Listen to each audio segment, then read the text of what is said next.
props that have been posted. So let's bring in Mike. And Mike, I know you've been talking about the Jets this morning on Get Up. Really an eye on that schedule, the early part of it, very difficult. So that could pose problems for a team with Aaron Rodgers coming in, a lot of expectations for the first time in a long time. But right now you can bet on when a handful of teams on the schedule will have their first loss.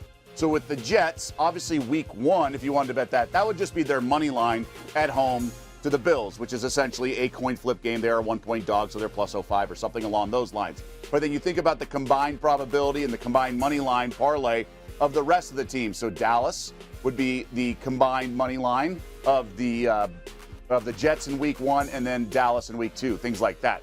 And you can go all the way out. So we're only putting 6 teams on the graphic, but you can do this for the entire season, and then there are even undefeated odds. So, Mike, if you were to look at the Jets' sort of schedule, where would you anticipate their first loss of the Aaron Rodgers era? I think it's going to be at Dallas, Doug. I like this team a lot. I think they're greatly improved, obviously, with Aaron Rodgers, but we forget sometimes that the Dallas Cowboys have a championship defense, and I think with the additions of Brandon Cooks and Stephon Gilmore, I think Dallas is going to be better, and I think that's a game that Dallas beats the Jets at home. So I have the Jets going 1-1 through their first 2 games.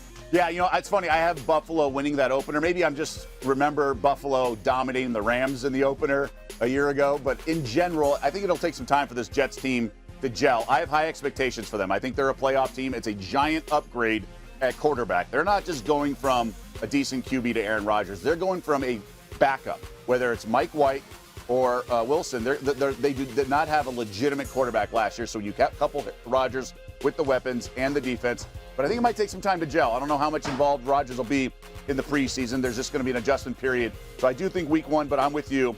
It's week 2 if that does not happen in week 1. All right, how about their opponent week 1? One of them is going to get out of there with a win. Of course, we could have a tie as well. But the Buffalo Bills, high expectations for the umpteenth year in a row under the Josh Allen era. They host the Raiders week 2. They go to Washington. They'll be sizable favorites there.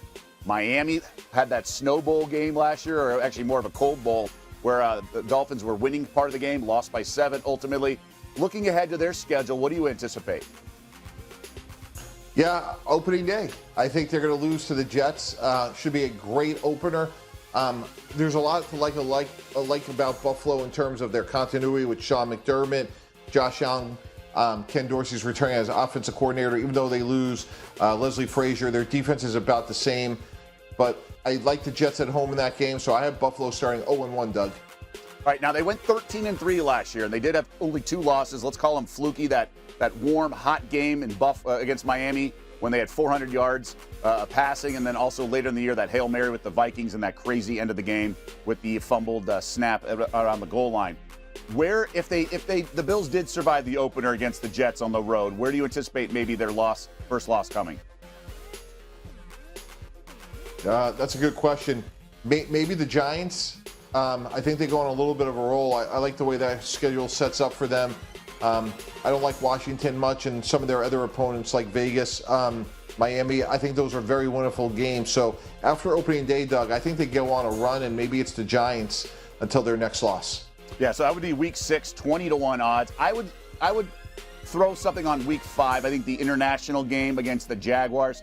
You don't know how teams can respond traveling overseas. It's just a wonky situation. You can get 11-1 and then have some fun with that in terms of outcomes. But yeah, I do agree that they should be able to rip through the Raiders at Washington and also home to Miami. All right, let's go to the next team, the Cincinnati Bengals, another team with high aspirations, reached the AFC Championship game back-to-back years. Of course, went to the Super Bowl 2 years ago. They're at the Dog Pound in week 1, only 2.5-point road favorite, so Cleveland's a short home dog at that Dog Pound. Then it's the Ravens, then it's the Rams, at Tennessee, at Arizona, so back-to-back with teams that aren't expected to be necessarily full of firepower. How about you? Which game stands out to you as where you think they could suffer their first loss? I think they stubbed their toe in week 6 against Seattle. I think Jackson Smith and Jigma makes a big difference for the Seattle passing offense. There's a vulnerability. We've seen Cincinnati lose some safeties in the offseason, most notably Jesse Bates. I think they're going to get off to a really strong start. I think they beat Cleveland despite Cleveland being better with Deshaun Watson there for the whole year. I like the Bengals starting off 5-0 and losing to Seattle in week 6. Yeah, I think that number's 2.5 for a reason. I do lean to the dog plus the points. I'm not sure about the outright win, but 2.5. This game's going to mean more to Cleveland with a full offseason, like you mentioned, under Deshaun Watson at home. Bengals are playing the long game, the marathon, and they've won a lot of close games. I believe they ended last year 8-0 or 8-0 against the spread and straight up, something insane like that. You just wonder, as you know, Mike, this game is very comes down to a few plays, the bounce of a oval-shaped object. It can go either way. But I wonder if there's going to be a little regression just on some of the coin flip plays, the fumbles lost, stuff along those lines. But obviously, they are certainly loaded. I wonder about Baltimore, and I'm curious to get your take. Now, they played a couple times at the end of last year, including the postseason. And if it weren't for that fumble on the goal line, that return, who knows how that could have played out even without Lamar Jackson. This time they have Lamar. Now, this first meeting's in Cincinnati. But I wonder, do the Ravens sort of have the Cincinnati blueprint, if you will? Because I'm looking at that Week 2 game. Yeah, it's interesting. When you look at Baltimore, going back to signing of Nelson Aguilar, obviously OBJ, drafting Zay Flowers in the first round, this passing offense, Doug, is going to be tremendously better. And again, as we discussed, that Cincinnati secondary will be in a state of flux. But with that said, because that game's in Cincinnati, I think it'll be high scoring. And despite Baltimore's improvement, I like the Bengals in that game. Yeah, no, they're certainly going to be favored at home in that matchup. So kind of fun to look ahead to Cincinnati, because you're right. They could start on a ridiculous run at the beginning of the season because they have such high aspirations. Another team in the AFC with similar aspirations, the defending champion Kansas City Chiefs. So really interesting. They opened the season at home to Detroit. So the Lions, for the first time in a long time, have a high win total. They're heavily favored to make the playoffs, but obviously they are plus 220 on the money line at Arrowhead. And then at Jacksonville, obviously the Jags ended the season, I believe, with 5 straight regular season wins, had the big comeback against the Chargers in the postseason. But the Chiefs are going to be favored in all these games. They're obviously the highest power-rated team. They are the favorites for a reason. They are legitimate. Do you see any loss potentially on this schedule, or are we going to have to go beyond their first 6 games? I see them 6-0. You know what's remarkable, Doug? When you think about they're a year ahead of their plan. They took Tyreek Hill's money and basically invested into a young defense. And I think that young secondary, like Jalen Watson of the world, Trent McDuffie, they're going to be better this year. So to me, the Chiefs are ahead of plans here, and it's really remarkable what they did, trading Tyreek Hill and winning the championship. So that offensive nucleus remains intact. You know, we could quibble about Orlando Brown and Juwan Taylor, but at the end of the day, Patrick Mahomes will make up for any sort of growing pains on the offensive line. And I think that young secondary with all those rookies from a year ago is going to be better. And therefore, I think they're off to a 6-0 start.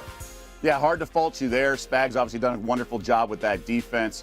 And you mentioned that Tyreek Hill, that's why Mahomes, or one of the reasons Mahomes won the MVP a year ago. He was able to still pull the rabbit out of his hat, put up ridiculous numbers, and not have Tyreek Hill. Now he's got Kelsey, the running backs, the other wide receivers, and Andy Reid does a wonderful job. I am circling that game at Minnesota. It's going to be back-to-back road games, and it's going to be coming off, in theory, a big win at the Jets. It's hard to get up for a regular season game week in, week out. You know this. I know this. Every game, any given Sunday, a team can win. So they're going to get the Lions' best shot on opening night. A lot of emotion. They're going to go to Jacksonville, a playoff team, have to deal with Trevor Lawrence, and that's in the Florida Heat. Then you get the Bears, a little bit of, but that's still going to be a different game plan because you got to factor in for Justin Fields. So that's going to be tricky. And then going at Aaron Rodgers. So at some point, the Chiefs figure to stub their toe in my eyes. I mean, they can't win every game. This isn't college football. So all these teams lose. You even saw the Eagles last year at the end of the season lose a couple head scratches, including that Monday nighter against Washington. So I think back-to-back road games at Minnesota, that place will be rocking. Obviously, all those weapons on the Vikings. You just wonder if the Chiefs will be out of gas by that point, having to go through those quarterbacks with Detroit's offense, Trevor Lawrence, Justin Fields, and then also Aaron Rodgers. So I'm looking at the Minnesota game at 11-1 odds. So essentially, that's a money line parlay of the first 4 games, Kansas City, and then the 5th game being Minnesota, which would be a home dog in that place.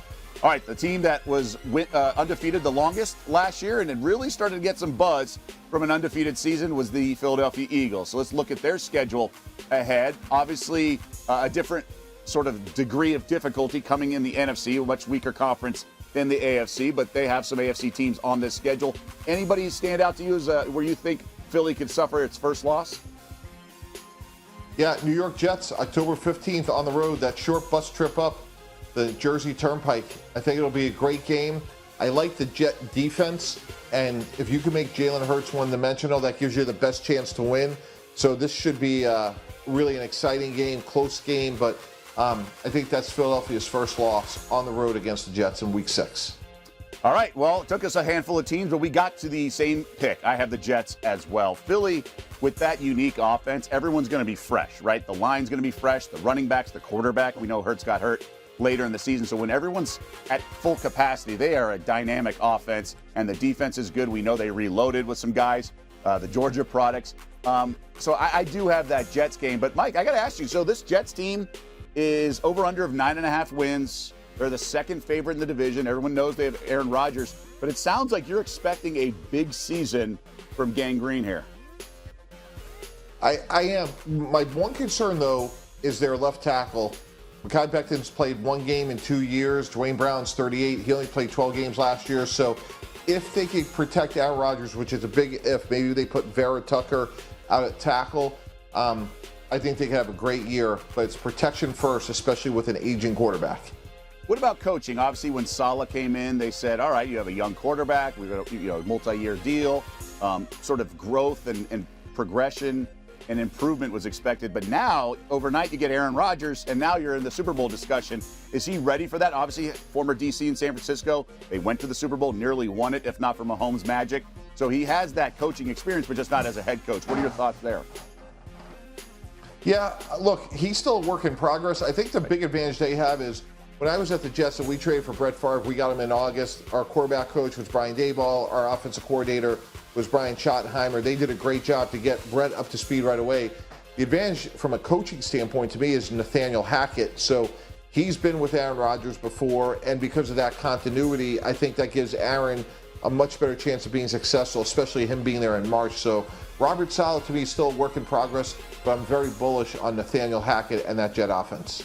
Yeah, and like any head coach who's never been a head coach before, there are going to be some sort of adjustment period. Obviously, he has a year under his belt, so we'll see how that progresses. But yes, Hackett and Rodgers certainly go way back, and hopefully that'll improve for Jets fans. Hopefully that'll improve that transition period. Mike, thanks so much for the insight. Always fun to look ahead to the NFL schedule. We're only a few months away.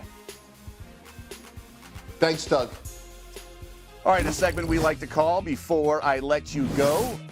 We just had the NBA draft lottery a week ago, and obviously the number one overall pick is the grand prize, Victor Wembanyama out of France. Should be dynamic and outstanding. Spurs fans are rejoicing. But there are going to be other players drafted, and there's some wagers you can make on that. I actually attended in person here in Las Vegas Wembanyama's first game in the U.S., and that was against the G League team here in Henderson, Nevada, which is where the airport is, so it's right near the Strip. And I was really impressed with the guy opposing Wembanyama. Not the same position, but Scoot Henderson was literally NBA body. And as I watch Jimmy Butler and have that edge and that competitiveness that just makes his teammates want to run through a brick wall, I think Henderson's got that component. His body is NBA ready. And the Charlotte Hornets have the second overall pick. I would not be too hung up on, well, they already have LaMelo Ball. In this day and age, it's a positionless offense. You can have Melo running the offense. He also shoots a bunch of threes, and then Henderson can play off the ball.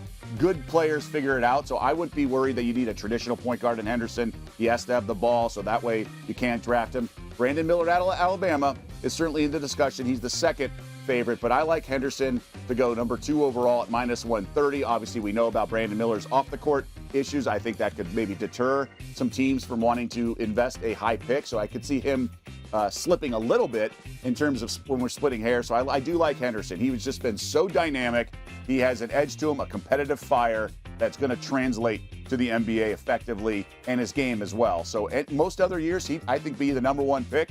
Obviously, Wembanyama will get that honor going to the San Antonio Spurs, but I like Henderson to go number 2 overall. So a little NBA at the end, but mostly NFL talk. Really fun to sort of project the schedule. Special thanks to Mike Tannenbaum, who's always done a wonderful job on this show, and we appreciate all of you tuning in.